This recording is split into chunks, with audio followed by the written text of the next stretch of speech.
It is 40 minutes past midday here at Rocket Lab's Mission Control Centre in Auckland, New Zealand, where launch operations are well underway in the lead up to our 36th Electron launch. Hello and welcome to our live broadcast for Rocket Like a Hurricane, a dedicated mission for NASA to launch the TROPICS constellation of hurricane monitoring satellites. Today's mission is flying from Pad B at Rocket Lab Launch Complex 1, our private spaceport on the Māhia Peninsula in New Zealand. T0 for Rocket Like a Hurricane is set for 1 p.m. local time. And for our friends at NASA watching in the United States, that translates to 9 in the evening Eastern Time, 6 p.m. Pacific, and a very early 1 a.m. UTC. My name is Muriel Baker. And I'm Keegan Black, and we are thrilled to be with you for today's mission. Our launch and safety operations teams at the range in Māhia and here in Rocket Lab's Mission Control Centre in Auckland are heading into the final T-minus 18 minutes of the countdown after methodically proceeding with final checks and preparations for Electron, NASA satellites and the launch pad to make sure all systems are healthy and ready for launch. We have an exciting pair of satellites from NASA on Electron today. The two 3U CubeSats will begin a new constellation in low Earth orbit to monitor tropical cyclones, including hurricanes and typhoons around the world, hence the TROPICS name, which stands for Time-Resolved Observations of Precipitation Structure and Storm Intensity with a Constellation of Smallsats. Another great NASA acronym. Today's mission is the first of 2 dedicated Electron launches to deploy the constellation.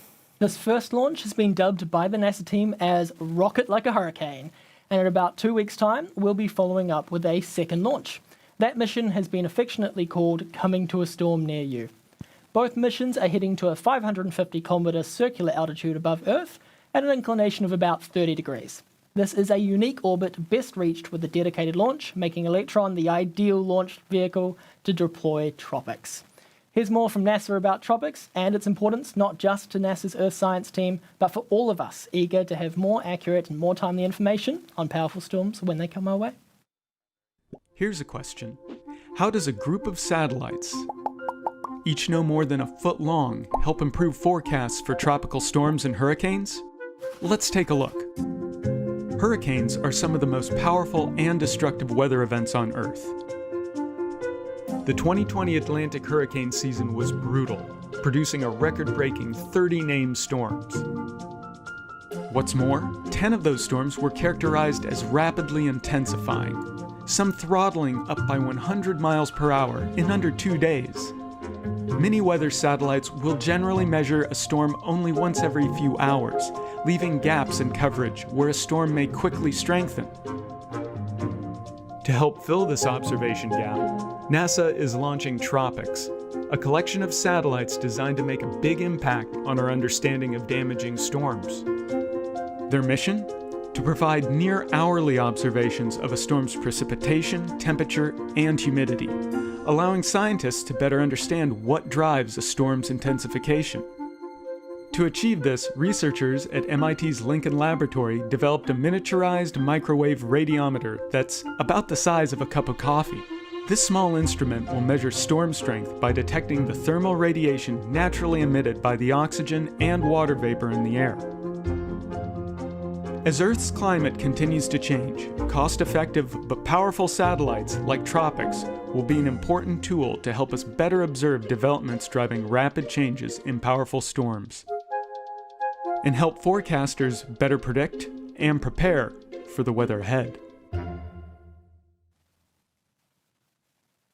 TROPICS has been a massive team effort to get the satellites from idea to the launch pad, with the science team led by the Lincoln Laboratory at the Massachusetts Institute of Technology, and others including researchers from the NASA Goddard Space Flight Center, the National Oceanic and Atmospheric Administration, or NOAA, and several universities and commercial partners. Few people have been closer to this mission than Stuart Cook. He is one of the mission managers for the TROPICS program. And we were lucky enough to catch up with Stuart earlier in the week at our production complex. Let's take a look.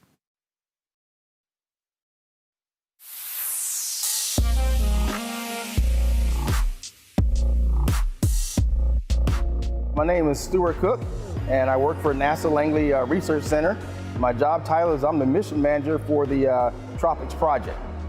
Think about 4 satellites orbiting the Earth These satellites are looking down at clouds, at storms, at hurricanes, and they're looking to see how they form, how they intensify, or how they get stronger.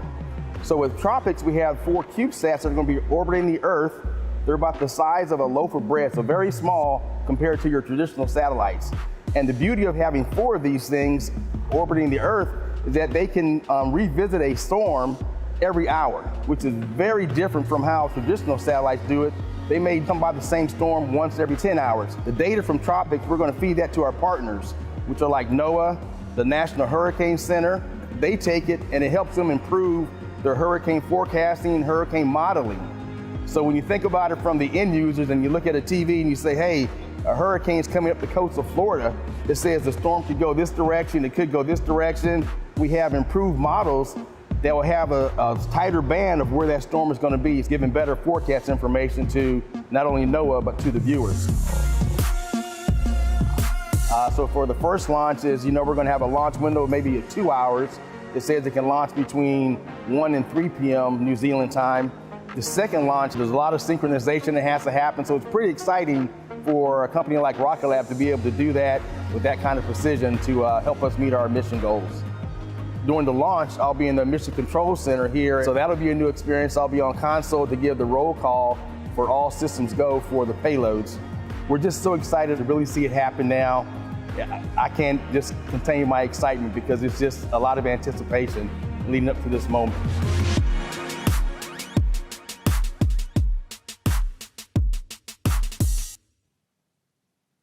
We are very much looking forward to delivering those spacecraft to their new home in orbit, launching in just 13 minutes' time.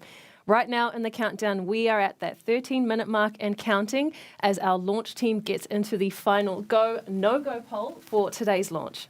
Our launch director today is Joseph Carpico. He will run through the list of operators at the range here in Mission Control to check in on whether all systems are go for liftoff. Let's bring up Mission Control audio now to hear the poll get underway.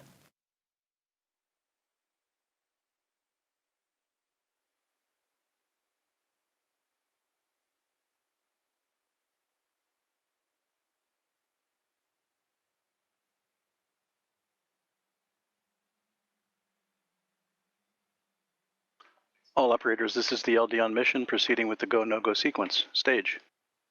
Stage is go. Avionics. Avionics is go. GNC. GNC is go. VCON. VCON's go. T1. T1 is go. GC. GC is go. PLS. PLS is go. RSO. RSO is go. MET. MET is go. MM. MM is go. LD sub. LD sub is go. The go, no-go sequence is complete. We are now T-minus 11 minutes, 30 seconds and counting. We are go for terminal count at T-minus 10 minutes. From this time, the 3-word hold procedure is in effect.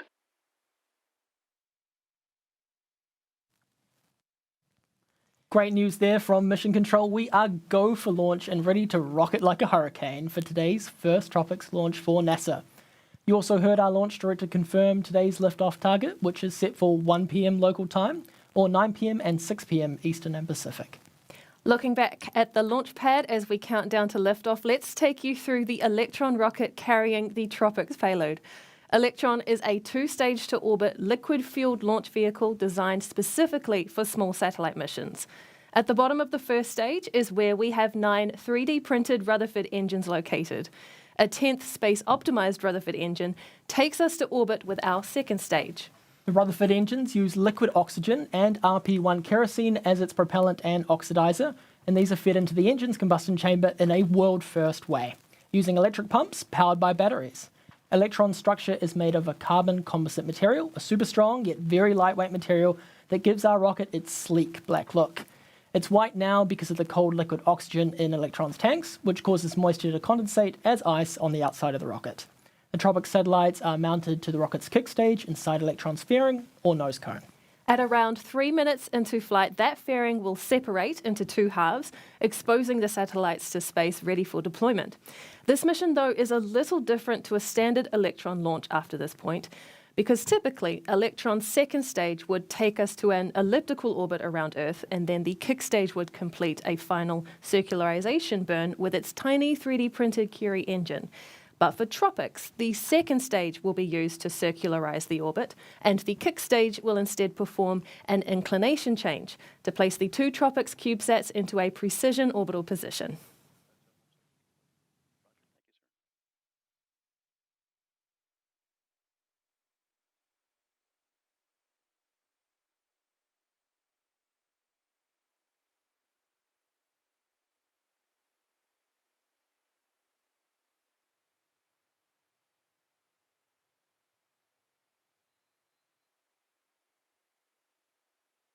Avionics LD mission. LD avionics. Yes, sir. Please proceed with sequence 56, the avionics terminal check sequence. Sequence 56 in work.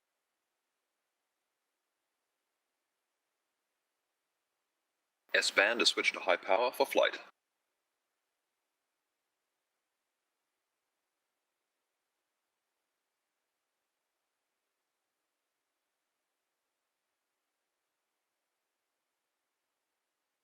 Stage LD on mission. LD stage. Please proceed with sequence 57. After today's first pair of TROPICS satellites are deployed, the second set on our next Electron rocket must be launched soon after, so that the constellation is up and running in time for this year's Atlantic hurricane season, beginning in June. So even before we have liftoff today, we know our second rocket will be rolling out to the pad for launch in approximately 2 weeks from now. The TROPICS launches won't be our fastest launch turnaround to date. That record is just 7 days, which we achieved earlier this year with a mission from LC2 in Virginia that was swiftly followed up days later with a launch from LC1 in New Zealand.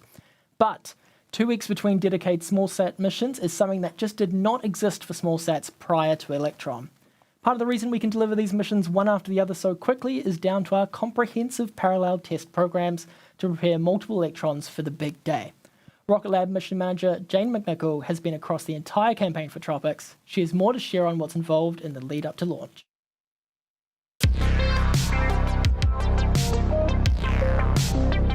My name is Jane McNichol. I'm a mission manager at Rocket Lab, and I'm the mission manager for the 2 TROPICS missions. So as we know, the number of hurricanes we're experiencing every year is increasing due to climate change. And the intensity of these storms is also increasing. The current technology that we have on orbit to monitor hurricane development may only be able to check in on these storms every couple of hours, but within that time, we might see a storm increase in intensity quite a bit. TROPICS is a constellation of 4 CubeSats that will be able to monitor near hourly these intense tropical storms in terms of precipitation, temperature, and humidity, and collect this data for us. And this data has the potential to save lives and livelihoods. So it very well aligns with Rocket Lab's mission to improve life on Earth by enabling access to space. Before the launch vehicle even makes it to the launch site on launch day, it undergoes months of rigorous testing, starting with small component testing like our avionics, up into large stack testing or hot fire testing of our engines at our test sites, and then a full end-to-end wet dress rehearsal or practice for launch day. And this is all part of making Electron the most reliable small launcher on the market. Once the satellites arrive at the launch site, the satellite team from NASA and MIT Lincoln Laboratories will be inspecting and doing some final checks on the satellites to make sure that they're ready to be installed on the launch vehicle.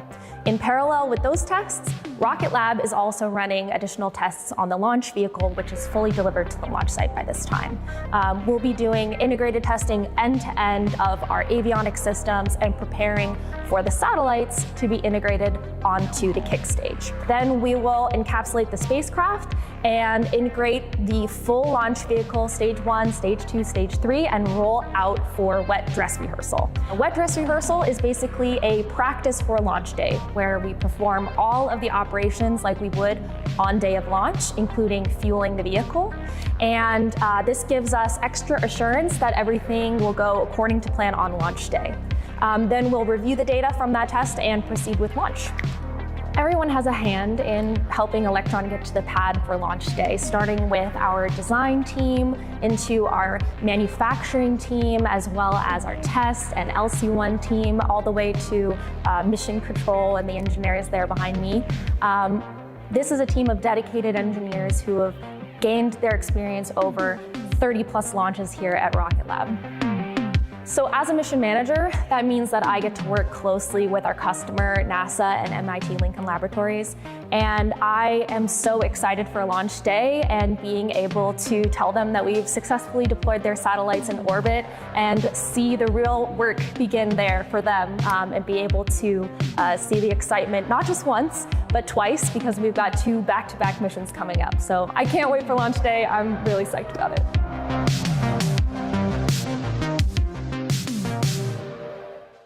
As we approach T-minus 4 minutes to liftoff, let's take you through the last moments before those 9 Rutherford engines ignite.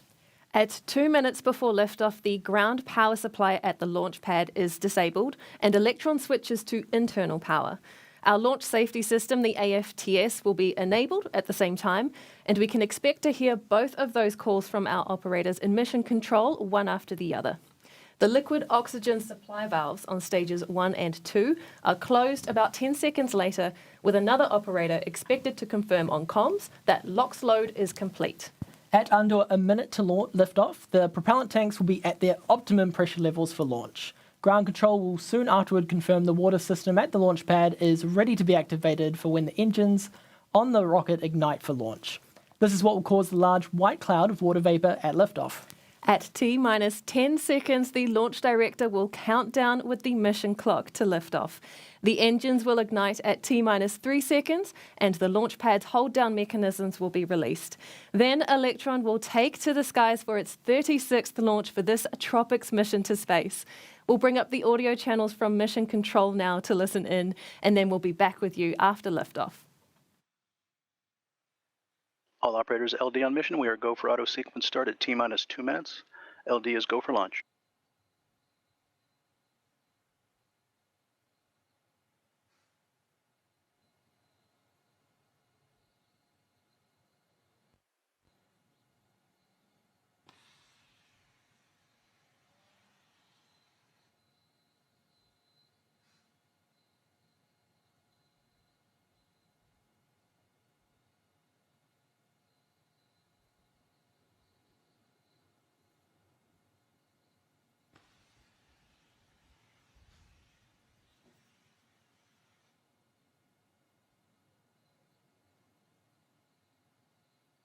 Vehicle is on internal power. AFTS is green and enabled for flight.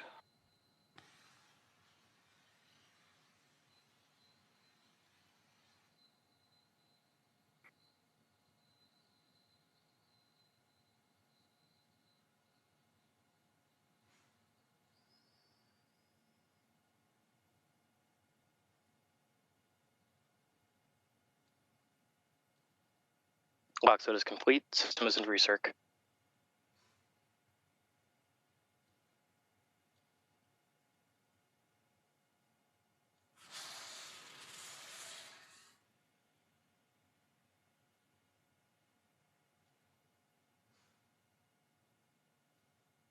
Anti-geysering is disabled.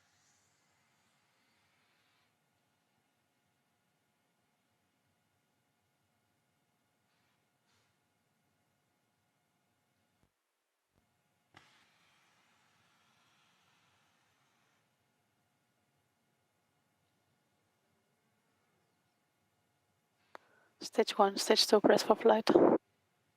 High flow engine purge enabled.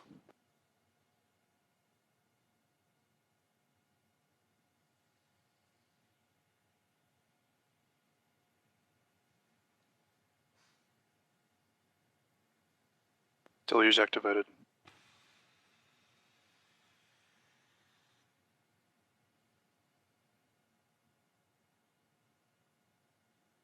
T-minus 20 seconds and counting.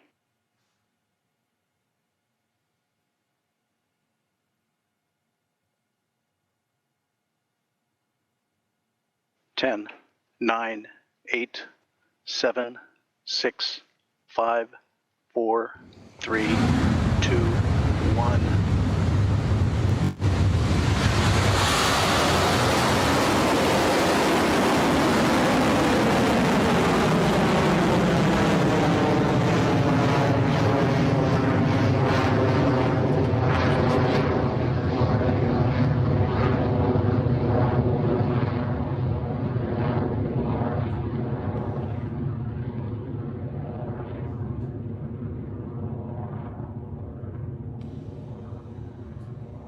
HVB discharge is nominal.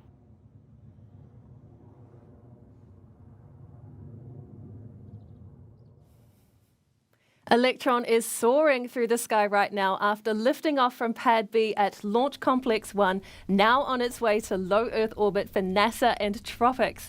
The first launch milestone the rocket will pass through is max Q, when the forces against Electron are at their peak as the rocket moves quickly through the atmosphere.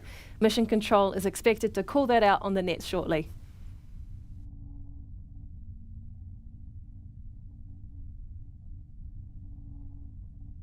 Clear at max Q. Great news there with max Q and onward and upward for Electron. It has only been about a minute since liftoff, and already the rocket is at its speeds of over 2,000 kilometers an hour, a mere fraction of the 27,000 plus kilometers an hour that is orbital velocity, which will reach ahead of payload deployment in the next 30 minutes or so. Next, though, is the separation of the rocket between stages 1 and 2. For that to happen, we first need the 9 Rutherford engines currently burning hot to shut down, an action called main engine cutoff or MECO. Then a few moments later, stages 1 and 2 will spring apart. We'll hear that called out as stage separation. Then the single space-optimized Rutherford engine on the second stage will light up and carry on with the TROPICS mission. Those milestones should be taking place at around T plus 2.5 minutes.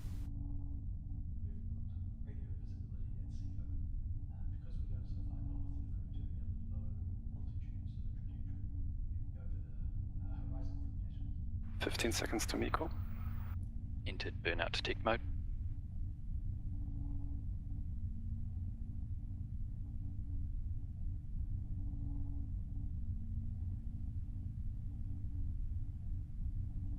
MECO confirm.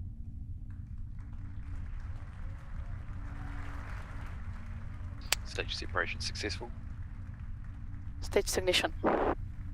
Exactly as we expect, there goes MECO, stage separation, and we can now see that the Rutherford engine nozzle is glowing hot on the second stage. The TROPICS satellites remain in good health on the Electron, and soon the rocket's onboard computer will command the fairing to separate and fall away. Now that we're in the vacuum of space, TROPICS doesn't need the protection of the fairing anymore, so we get rid of that dead weight to maximize fuel efficiency on the way to orbit. Fairing separation successful. If you're looking at the screen at the right moment just there, you will have seen those 2 nose cone halves falling away as planned with the fairing separation.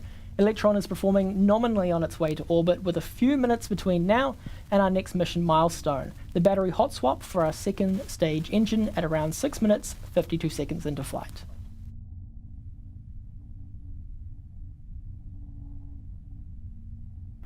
Guidance is nominal. Stage 2 propulsion, still nominal.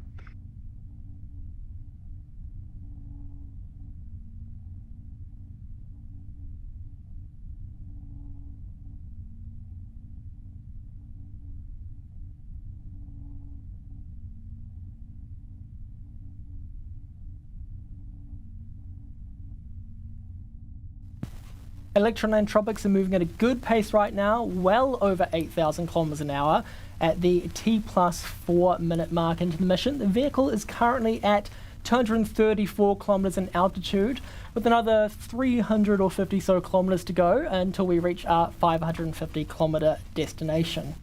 Getting there is only one part of the journey though, as TROPICS won't be released immediately at that 550 kilometre first touch. The satellites will remain attached to the rocket's third stage and complete a full loop of Earth before they can be deployed on their home orbit. We'll explain that process in more detail later when we get closer to that point of the mission.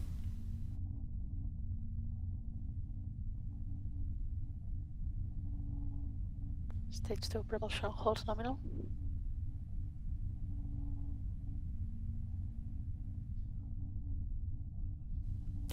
A quick check of the dials on our screen tell us that all remains nominal for Electron and TROPICS. The rocket is moving steadily at more than 9,000 kilometres an hour, and we are inching closer to that 550 kilometre mark now that Electron has passed more than 300 kilometres altitude. To keep the mission running smoothly, we'll have another launch milestone coming up soon. It is called the battery hot swap, and it's essential to keeping our Rutherford engine running all the way to the mission's altitude destination. That action is due at around 6 minutes and 52 seconds in flight, so in just another 1 minute or so.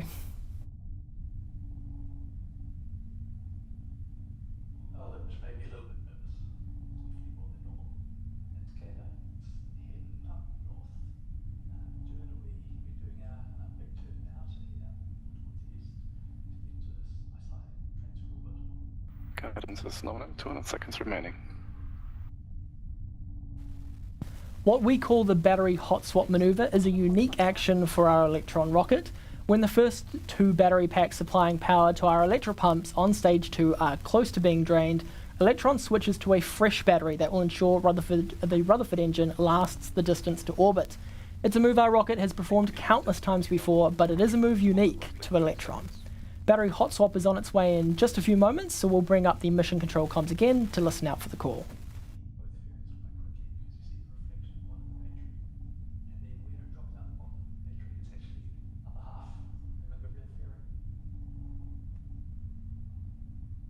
Throttling down.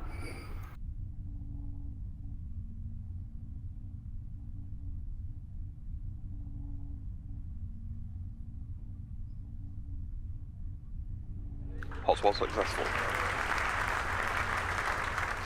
Battery jettison. Just as it was planned, the Rutherford has switched to its new power source with the battery hot swap and is continuing nominally with the TROPICS mission. There are a few minutes left in the engine's burn time before the second stage completes its final actions for the mission, shutting down Rutherford and then separating from the third stage. Yes, has saved.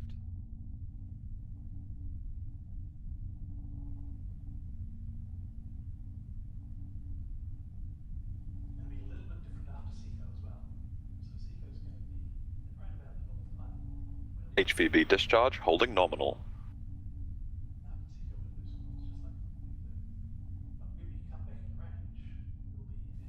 How beautiful are some of these views from Electron? This nominal Rutherford burn marks our 360th engine in space, inching us closer to our 400th engine milestone, expected on our 40th Electron launch. In fact, one of those engines to fly next will be an engine that we have already launched before. We are taking the next major step in evolving Electron into a reusable rocket by launching a pre-flown Rutherford engine on one of our missions later this year. That engine, which flew on our There and Back Again mission in May 2022, has undergone the same extensive testing and acceptance processes as any newly built engine and has performed flawlessly throughout multiple full mission duration engine tests. And we are very excited to see that engine back on the pad soon. But back to TROPICS, and that second stage is performing well and the TROPICS payload is healthy as both continue travelling at speeds of over 19,000 kilometres per hour.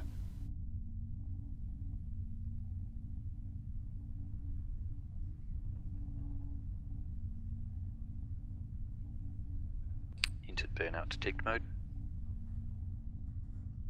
All right, at T plus 8 minutes 56 seconds into this mission for NASA, and we are nearly in orbit. In a few moments, we'll be able to see that red hot engine nozzle there start to turn cold once the engine on stage 2 shuts down. Mission control will call out these actions. Listen out for SECO confirmed on the nets coming up shortly.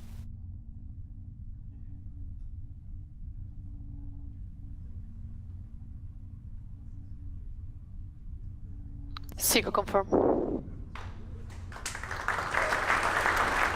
There it is from Mission Control, met with a good cheer from our team. SECO and stage separation confirmed. That means our kick stage and TROPICS satellites are now in their phasing orbit of Earth. It's been a perfectly nominal mission so far, but Electron's work isn't quite done yet. That's right, TROPICS is a bit different to our usual launches. For this mission, the second stage sending the kick stage directly into a circular orbit, rather than the kick stage taking the satellites on its usual elliptical journey around Earth first. Then, once the kick stage passes the equator at what is called the ascending node, the kick stage's Curie engine lights up to change its inclination to end up in TROPICS' desired orbit. So while we wait for that Curie burn, we'll take a short break on the live stream now and join you then to hear those final confirmations come through from Mission Control. We'll be back soon.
Great to have you back with us for the webcast of our 36th Electron launch, the Rocket Like a Hurricane mission to deliver the first pair of TROPICS satellites to orbit for NASA.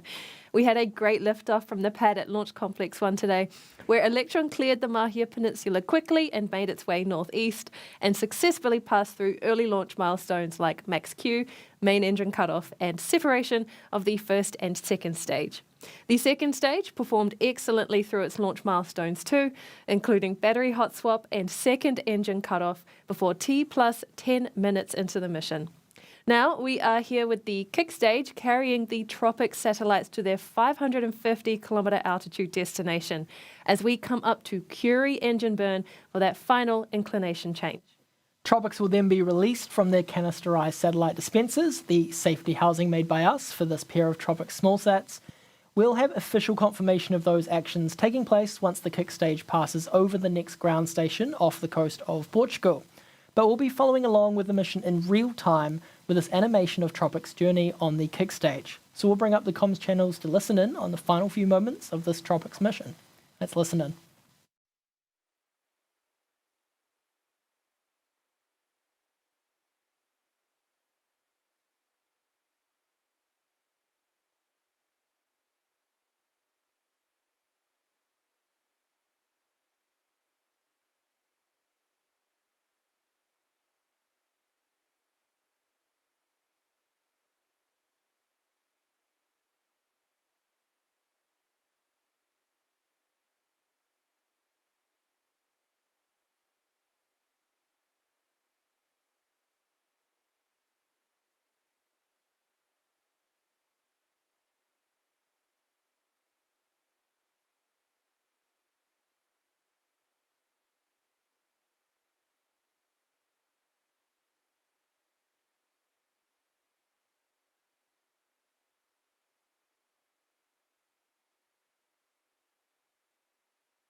Expected nominal Curie ignition. Word there from Mission Control that the Curie engine is expected to have now ignited. This engine is relightable and it gimbals to orient the kick stage in a very precise manner, allowing our customers pinpoint accuracy for payload deployment. Listening in now for the next call of Curie shutdown ahead of payload deployment.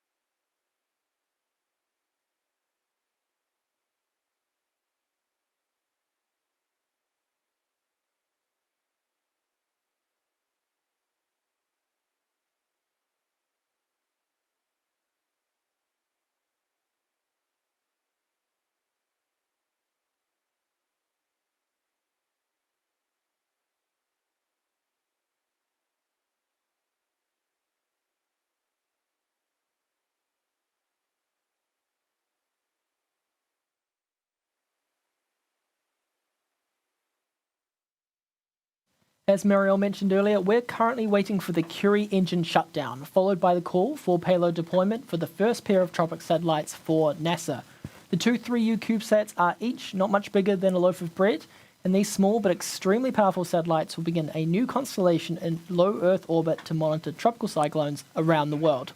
TROPICS aims to measure temperature, humidity and precipitation so that we can better understand the evolution and structure of storms, and doing so with a high revisit rate within the hour will be invaluable.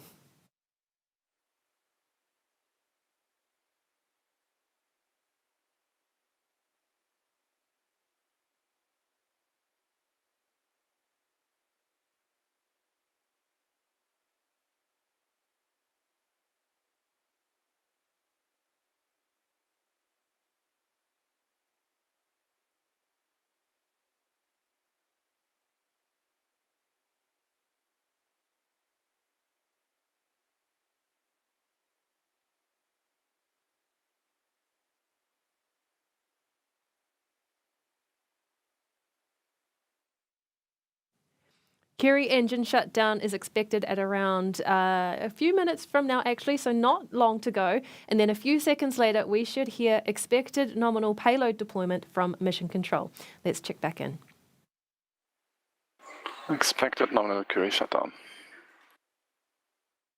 There goes Curie engine shutdown, listening in now for payload deployment.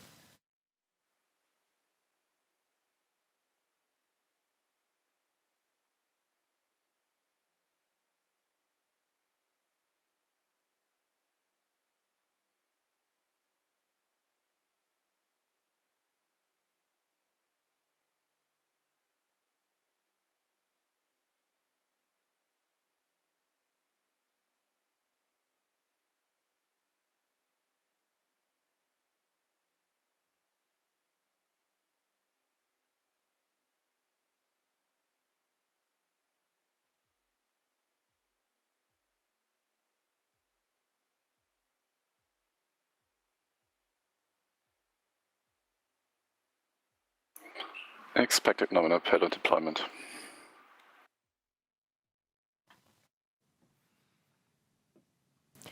And there is the call out from Mission Control, expected nominal payload deployment. Congratulations, NASA and the TROPICS team, and welcome to your new home in orbit. When the kick stage passes over the next ground station at Azores, we expect to receive the full telemetry package that confirms everything you've just heard from Mission Control. Look to our social media channels for that update within the hour as we close out this broadcast for our 36th Electron launch. And we'll be back to do it all over again with NASA for our second launch for the TROPICS mission to place another pair of small sats on orbit for this important constellation. Coming to a storm near you, both literally and figuratively, as our next launch's mission name, is set to fly from Launch Complex 1 in just a couple of weeks' time to help ensure NASA's constellation is up and running in time, ready for this year's hurricane season, set to begin on June 1st. We're going to end the broadcast now, but you can always keep in touch with us and stay in our orbit by following us on social media to see, hear and learn about what we do here at Rocket Lab. And to follow along NASA's TROPICS mission, you can head to blogs.nasa.gov/small satellites. Thank you so much for joining us. This is Rocket Lab Mission Control, signing off.